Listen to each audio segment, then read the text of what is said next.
set there. Yes. Copyright, man. I don't get Copyright. Yeah. Do you guys want to walkout music?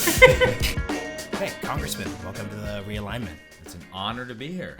So this entire season we've had a theory, which is that a lot of the way to explain what's happened in our country post-2016 and in the world broadly has been that a lot of the assumptions that we've had about foreign affairs, the role that technology plays in our society, and even like the economy are being upended right now. So a lot of the reason why people are so angry, a lot of the reason why a lot of institutions themselves don't know what to do is all this stuff sort of up for grabs. So we thought it'd be great to sit down with you, a Princeton graduate. Funnily enough, we had Michael Durant on the podcast 2 times before. He spoke very highly of you, so we're going to have to bring you... I have a funny Durant story if we have time for it. We always have time for Durant stories. Okay, so I was either a sophomore or a freshman at Princeton, and Durant taught the Intro to the Middle East course, which everyone loved because he was he was the rarest of academics. He was actually a good teacher, and people enjoyed being in the class and didn't spend all his time just doing obscure research. So I fought to get in his precept, which was the smaller group discussion. Sure. And I was this is the first professor where I really was like, oh, I love this guy. I want to impress him. The first paper I wrote for Durand's Intro to the Middle East, he gave me a C- on it. And you gotta think, I came to college, thinking I was like God's gift to writing and studying, and and this was devastating. Absolutely. You fought for this. And not only did he give me a C-, and this wasn't I just mailed it in. This was I tried hard to write a good paper and got a C-. This is my first moment in my life where I'm like, oh man, maybe I'm actually stupid. And I'm not good at stuff. But he not only gave me a C-, he said, this was actually one of the worst papers in the class. It was a massive course of 300 people. For all of our listeners, we very much know that he's that blunt for everybody. So I guess it all worked out. It all worked out. We're friends. Yeah. He wrote me a recommendation a couple years later when I applied to get into Marine Corps Officer Candidate School. And now I watch his Twitter feed with great amusement. As we all should. Does he still study the Middle East at this point, or is it just all it's Trump? Everything. Okay, I'm joking. Sorry to go down.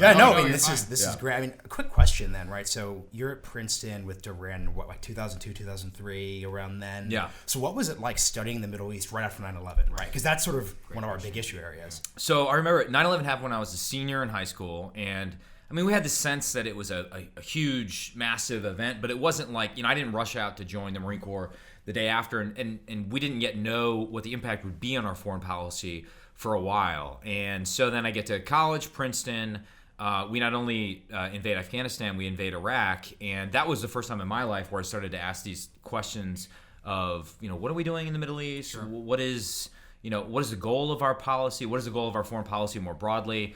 And it was Durand's essay, which I believe was titled Someone Else's Civil War in Foreign Affairs, that I think was the first thing that really kind of advanced an argument about what we were doing in the Middle East. And but for me, just as someone, that's when I sort of changed my entire focus of study from Latin America to the Middle East. I started studying Arabic, and that kind of led me down the path to joining the military.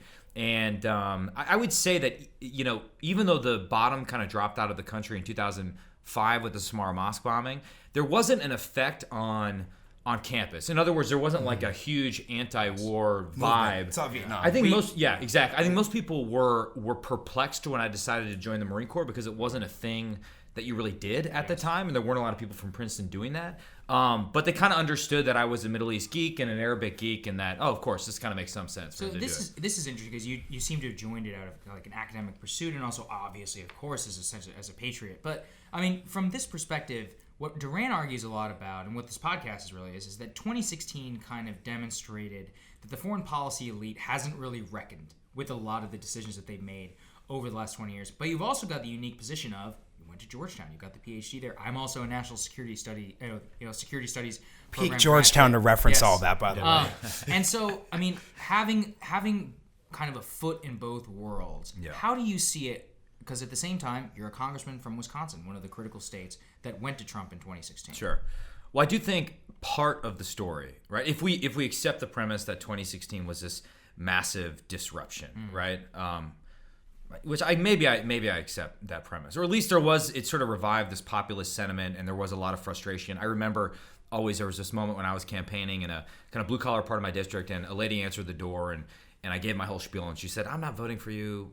You stink. I hate Republicans." And then as I was walking away, she yelled, "Oh, but I am going to vote for Donald Trump because he's going to shake things up." So I certainly think that there's something there. Sentiment of shake things up is real. Okay, so what explains it, right? Yeah. There's definitely a foreign policy component. I think it's fair to say that there's enormous frustration with the wars in Iraq and Afghanistan, and they represent massive failures of planning, of regional analysis, and intelligence failures at the same time. And they've been enormously costly, and they continue without end, presumably. And you're seeing this sentiment kind of bubble up again, right? There's a weird confluence of interest on the far left and the far right around ending forever wars and regime change wars. It's not even far left, far right. I mean, there's mainstream politicians. I think Senator Hawley is making this case, et cetera, et cetera. But here's the paradox, and why I really don't have an answer for this. We're in the era of the all-volunteer military, right? There hasn't been a draft. No. I mean, the wars have been extraordinarily costly in terms of their overall costs, and then intense personal costs for everyone who's served and the thousands of people that we've lost. But I would argue most Americans, if you compare it to the Vietnam era, certainly World War II, haven't borne the brunt of that cost. No, they haven't. So why is everyone so pissed off? And the people that I think are often least pissed off are the people that have served, right? I see very few people either who have worn the uniform out there making the loud arguments for the foreign policy elite has failed us and we're engaged in a series of forever wars. And I think Robert Kagan in his book, The Jungle Grows Back, makes this point that, okay, everyone hates the last 25 years and there's this sense of we're frustrated with the foreign policy elite. Pick another quarter century you'd rather live in, right? I mean,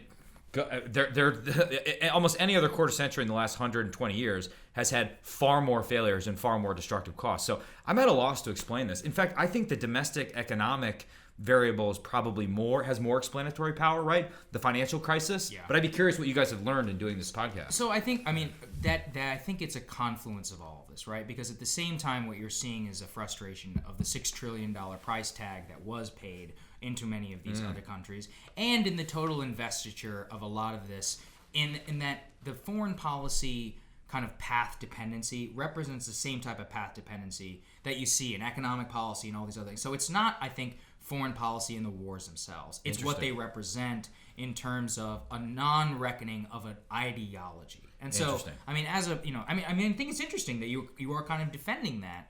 How does that go over, I mean, in the district? I mean, in some of these, with these people who voted for Trump, there's actually been some 2017 study actually that showed that places with the higher war casualties largely voted for Trump. Oh, interesting. And that where there were less war casualties, it went for Hillary Clinton. So there is an important context of this. I don't know if it's the war itself, it's the service members. I think it's the social costs and the path dependency that we've absorbed as a result. I think to better explain my position, I'm not defending the foreign policy consensus or the blob or whatever we're calling it, correct?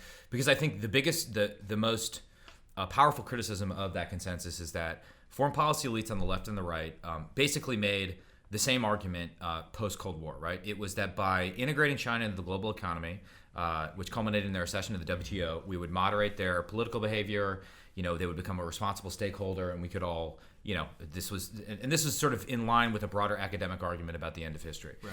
Yeah. So that failed miserably, right? That was a bipartisan failure. Yeah. And I think correspondingly, we've allowed the Middle East and CENTCOM to suck up most of our time, attention, and resources, and we have ignored rising threats in the Indo-PACOM region. So I'm totally on board with that criticism of the foreign policy establishment, and it's one that I did not fully appreciate until I got out of my own bubble as a Middle East nerd and an Arabist and took a broader look, grand strategically, at what was going on. And then I had a second point. What was your path dependency? Okay. Yeah. And then within, I think here's what I will defend, however. I think, and there's academic research that I think persuasively backs this up by William Woolforth and others. I think unipolarity is the most stable of all possible systems. Can you explain what unipolarity is? So basically, as opposed to sort of a multipolar system in which you have a variety of nation states with similar levels of military capability and other forms of power, unipolarity, which is what the world has sort of been organized under, U.S.-led unipolarity, is where you have one dominant superpower. I'm sure I'm getting 1,000 things wrong in that. I've been out of academia for 3 years. Like, I don't read, foreign affairs even anymore. Sure. So. Except for Fareed Zakaria's bad argument in the most recent. So I'm going to dive into that because that's going to be perfect. Because if I'm correct, well, can I just quickly make? So I think we should be prepared in terms of how much we spend on the military and having a forward deployed posture in the Middle East and other regions to defend and preserve unipolarity and the U.S.-led sort of system, the free world system. I'm not saying the rules-based global order because I think that term has lost all meaning, but I am prepared to sort of make an argument for more resources going towards defense and our national security. I think we're very much with you there. Yeah, Marshall will jump in here, which is that this is kind of the fundamental critique of this Middle East centric policy, but from the right, which is that it is a defense of the international world order, but it's that you missed the ball and haven't really focused on the Chinese threat. Go ahead. Which if I don't read foreign affairs either, but I read headlines. Yes. I'm pretty sure you're referring to Fareed Zakaria's argument about the China threat is overhyped. Are you referring to that? Yeah. So that's the headline, everyone, if you want to go click on it. But why do you think he's incorrect about that? Well, listen, I say this. I'm from Northeast Wisconsin. Joseph McCarthy's buried in my district, in Appleton, Wisconsin. So I get that there's always a risk of going overboard with this stuff. But if anything, I feel like we are not sufficiently woke to the threat from the Chinese Communist Party. It's infiltrated almost all aspects of our defense supply chain, the future of our internet. To me, everything I read and the smart people I talk to suggest that Huawei and ZTE, which are appendages of the Chinese Communist Party, are winning the competition for the future of the internet and 5G. It's almost legalized a form of Chinese influence in this city, in the swamp. That's right. We have former Obama cybersecurity officials lobbying on behalf of these companies. We have former senators, members of the House getting paid handsome sums effectively by the Chinese Communist Party to peddle Huawei's narrative and then go around the world. I mean, look at BRI. Look everywhere China is building a port. It's basically captured all of these countries in a debt trap that it's going to be impossible for them to get out of.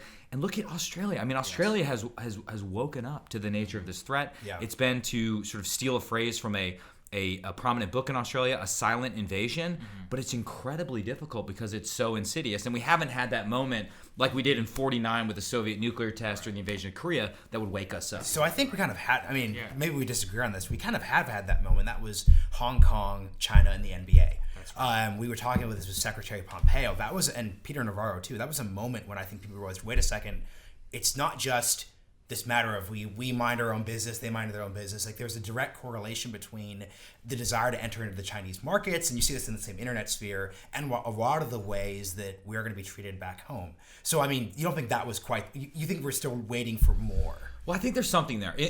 So I wrote a letter to the NBA commissioner after that happened, and the other signatories of the letter were Tom Cotton, Ted Cruz on the one hand, and then AOC on the other hand. Like, show me another issue. That's telling a story. That means something. Right? I was just at the Reagan National Defense Forum. Yes. I mean, everyone was saying the same thing. Even people that are Trump haters were basically saying, you know what, the premise of the national security strategy and the national defense strategy are right, which is to say China is the pacing threat, and we're engaged in a long-term competition with China, and that should be our priority. And that's remarkable. Look, one of the things we talk about here, from the very beginning, is that one of the everlasting effects of the Trump presidency will be the start of a recognition of a geopolitical competition with China. I think it does come down to how we actually engage in that competition, and that's another thing we talk about here a lot, which is an economic front. So you talked about Huawei, ZTE, basically legalized corruption on behalf of the Chinese Communist Party here in Washington, D.C., Hollywood, in venture capital, and a lot of other areas. So from a government perspective, how can we reconcile? You're a Republican congressman. You were probably raised in the era of the lionization of free markets and all this, and yet President Trump won on a recognition that trade policy, on heterodox trade policy ideas, and using trade as a tool of national security. Yeah. How are you thinking about that? Well, after studying this for a while, I've been forced to accept the conclusion that we will have to decouple key parts of our economy from that of China. I mean, there's just no other way around it. And you have people, former Secretary Hank Paulson just gave a speech, I think, in China saying, decoupling is dangerous. Parroting the rhetoric. Bloomberg basically saying China's not a threat. Biden having to walk back his accommodationist statements about China. There are parts of our supply chain where we're going to have to decouple from China, and I don't think we can allow China to lay the foundation for the future of 5G internet and beyond. And the risk here is not just that companies like Huawei and ZTE are going to allow the Chinese Communist Party to spy on us, which they are. That's proven fact. Read the Finite States report. Read all the African Union stuff the Wall Street Journal has reported. Right. The risk is they drive all their competitors out of business, and we have a weak competitive space. We have Nokia and Ericsson with 16 and 11% of the market share, respectively. Huawei, I think, is at 34% and growing right now. They drive them all out of business. They get a near monopoly. No one else competes for 6G, and then they're able to turn the tables on export controls and forcing countries to adopt their Orwellian vision of surveillance and censorship in return for access to critical technologies. And by the way, for all the companies that want to sell component parts to China, they make the argument that, well, if we don't do it, they're going to build it domestically. They're doing that already. Yes. That's made in China 2025. Yeah, so you can either choose now to lose access to the Huawei market or be driven out 10 years from now. So here's the question, right? So if we look at the NBA issue, that was an American institution that I think didn't quite realize the geopolitical context and these things sort of changed, right? Like, I don't think anyone pretends. I don't think LeBron James understood the broader implications of what he was suggesting. Another area where we see this issue coming about, though, is with technology companies, right? So Mark Zuckerberg gave the speech at Georgetown where he was saying, like, look, we spent years trying to get into the Chinese market. We're no longer going to attempt to do that. So coming from Capitol Hill, what is your advice for people in the market, right? Like people who are trying to, like, it makes sense why you'd want to sell to 1 billion customers. Definitely. How should they be considering this from your perspective? Well, in the crudest possible terms, and I'm in the House, so I get to be crude. You want us to be sort of energetic and crude, and the senators can sit back after their afternoon nap and sip tea and be. But I think eventually LeBron James and the head of a tech company is going to have to decide what team do they play for, right? The free world or the Chinese Communist Party. Perhaps in more nuanced fashion, I think we need to start developing for each industry, and it's going to require a voluntary agreement among players in those industries, particularly the tech industry, something akin to a China code of conduct, right? You know, this has been most pronounced in kind of the human rights space. Human Rights Watch, I think, developed a 12-point code of conduct. But if we are going to make decisions on doing business with China, here's what we need to recognize explicitly. So the head of Microsoft, he's from my district, great guy, Brad Smith, wrote a good book called Tools and Weapons. They basically have developed this rubric for doing a human rights assessment before they put a data center in every country. Now, I have some disagreements with Brad over the extant business they have with China, but something like that, we're going to have the tech sector voluntarily step up because we can't do what China does, right? We can't coerce them to adopt certain norms. That being said, we are going to have to find a way to bridge the growing divide between the tech sector and the government, just because we're not, we're relying on them for human capital, right? I mean, we can't pay like a world-class coder enough money to be a cyber warrior for the Marine Corps. Healthcare.gov, if anyone's paying attention. Right. Yeah, exactly. Well, it's interesting. I don't know if any of that makes sense. It's interesting what you said there, though, which is that we can't compel these governments. And I would agree. I mean, you can't compel them to turn over their data in the way the Chinese Communist Party does or instruct them the way to conduct their business. But, I mean, there's existing legislation, export control, and a lot of these other impositions, which you very much could kind of compel company behavior. Do you not think that that's the way to go? Yeah, well, I think we've done that pretty effectively in Congress the last 2 years. At least send that signal, whether it's, when ZT was placed on the entities list and then it got taken off for a variety of reasons that we don't need to get into. We don't need to get into that. Yeah, we should be rigorously enforcing Huawei being on the entity. No, ZT had a denial order, which is stronger than Huawei is on the entities list right now. We've given a bunch of exceptions. I don't think we should give exceptions to American companies. But I guess I would say defense is only half, if not only a quarter of the battle, right? In other words, if we build like a digital Fortress America in which we say, no Chinese tech involved, right? Just like Fortress America in 1941, that will fail miserably. We need to go on offense in places, particularly like Berlin right now, where there's a fascinating discussion, and say, okay, here is a free world solution for 5G, which we don't have right now. What's the discussion in Berlin for our listeners? Oh, so as I understand it, there is a growing coalition in the Bundestag. Am I saying that correctly? Yes. Sorry, I'm a Middle East guy now. To focus on Asia. In the German Congress. German Congress, yeah. I did that without an accent. So. There's a lot of German Americans in Wisconsin. That's why, incidentally, Wisconsin led the opposition into our entry into World War I, and that's what those posters are all about. 30% of the population was German American. Discussion for another time. That is basically saying we don't want anyone to compete for 5G that is controlled by a foreign government, i.e. Huawei, ZTE. And that may be the sweet spot we arrive at, where we develop some sort of universal norm around, okay, the 5G competition can be a competition, but the systems have to be interoperable and they have to be free of foreign control. And so I think this is actually the most important debate that's going on anywhere right now. It's happening in Britain right now. We haven't even convinced the Brits, That's right. perhaps our closest ally, to be with us on 5G. Well, that's the fascinating part, which is that, in the U.S., I think mainly by geography and at least somewhat of a robust economic system, that we have been able to fight off the worst of this encroachment. But Europe is almost wholesale. I mean, 1/3 of their market, their cellular market, is dominated by Chinese technology. And so from that perspective, I mean, how can you compel European companies to behave? Because you can't just instruct them and be like, hey, you need to do this. It really, part of the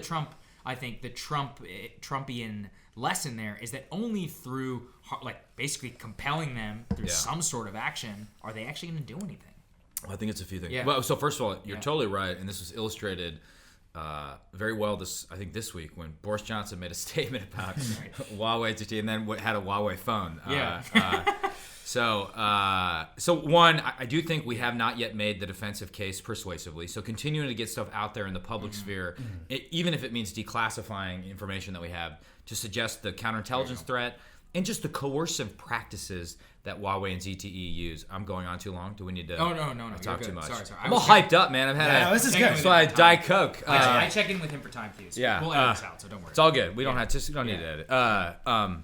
So continue to make the defensive case. I've been persuaded that we need something like, and this is, I don't want this to sound like a cheesy, lazy talking point solution, but we're going to need something like a digital development fund where we get together with like-minded countries. A good place to start would be us, Finland, Norway, South Korea. Producers of these electronics. Yeah, exactly. Yeah. Some way to level the financial playing field so that when countries in Africa and all around the world are making 5G decisions, they're not just doing it on price, because we can't compete on price right now. Huawei uses predatory pricing, IP theft, and a variety of other things to undercut the global market. By the way, that's their narrative right now is that, the U.S. is stifling competition. No. That's crap. Yeah. It's Huawei's practices that are taking us towards a future in which they have a monopoly. What else can we do? So I'd be in favor of banning imports of any products that are assessed to be based on intellectual property theft.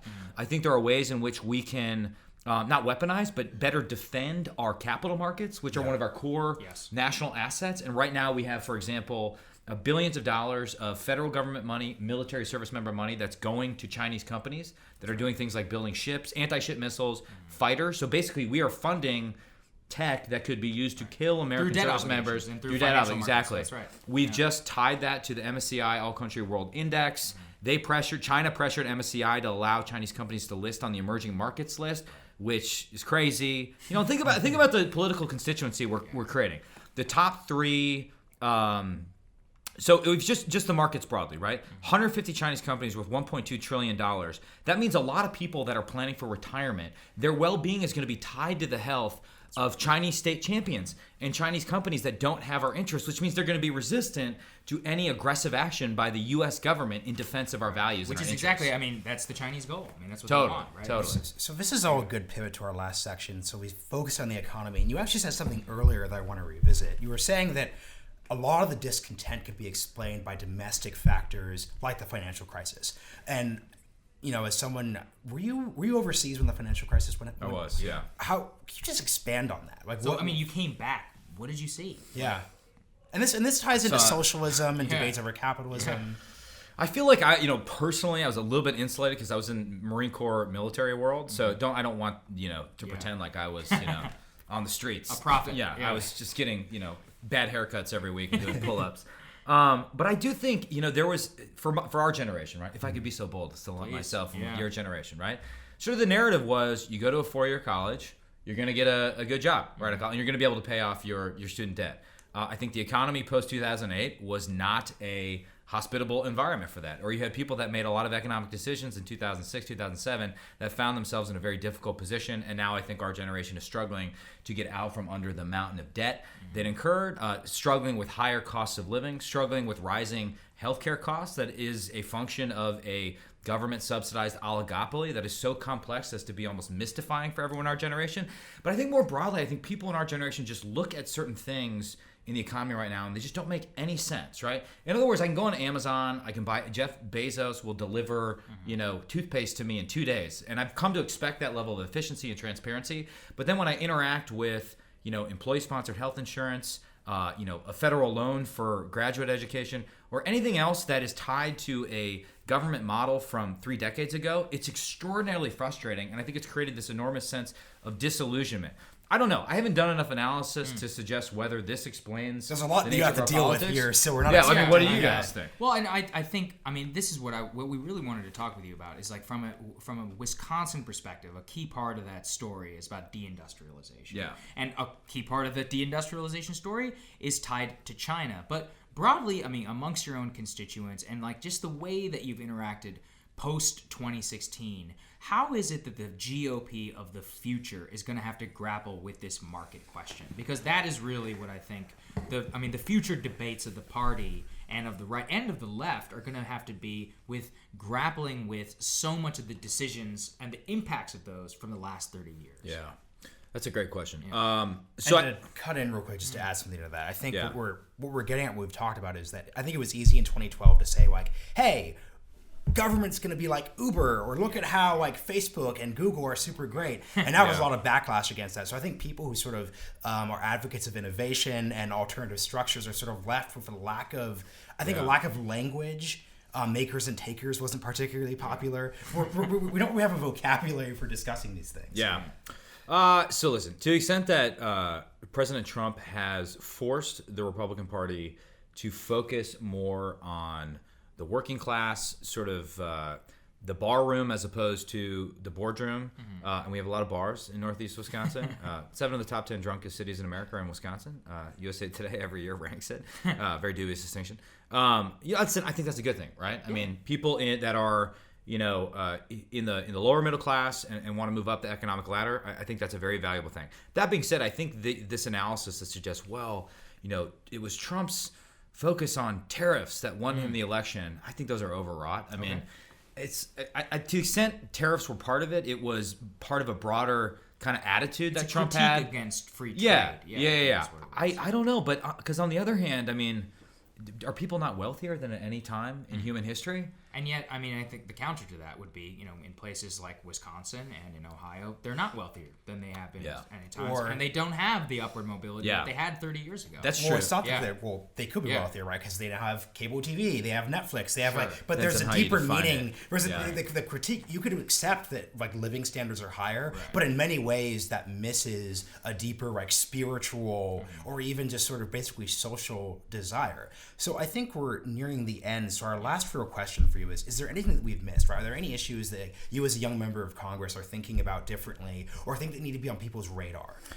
Well, I think just in terms of math, everything kind of becomes a healthcare problem when you look at the budget. And basically, I'm on the Armed Services Committee. I spent a lot of time studying the military.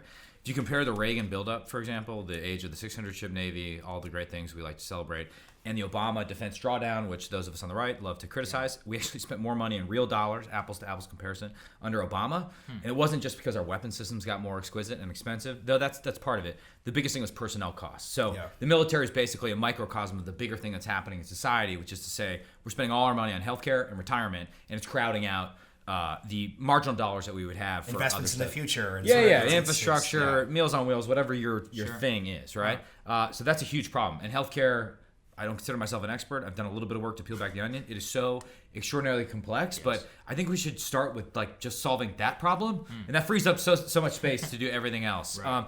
I do think I always get to this point to talk about the broader kind of theoretical stuff you guys introduce, where I think ultimately, to the extent we're measuring or looking for an explanation for these bigger trends in pure economic terms, or GDP per capita, GDP growth, or standard of living, it doesn't capture that almost spiritual aspect that you alluded to, which is to say, I guess I would say, if aliens landed in 1950 and then came back today, the biggest thing they probably highlight is the collapse of the family. Sure. Yeah. And that is I think that's upstream of so many of our problems. But I don't know how you legislate a solution to that, right? So much of what we're asking people to do is sort of take personal responsibility for things. I think we could start by not at least not funding the disintegration of the family or paying people not to work. That might be a useful starting point. But I don't know. I really think it's valuable what you guys are doing, just trying to examine these issues. And to the extent you develop a master theory, I'd love to steal it and pawn it off as my own. Well, Season maybe 2. I was going to say, by season 2, maybe we'll figure it out. Thank you so much for joining us, sir. We really appreciate it. That's Appreciate it. It's fun. All right. Thanks, guys. Yeah.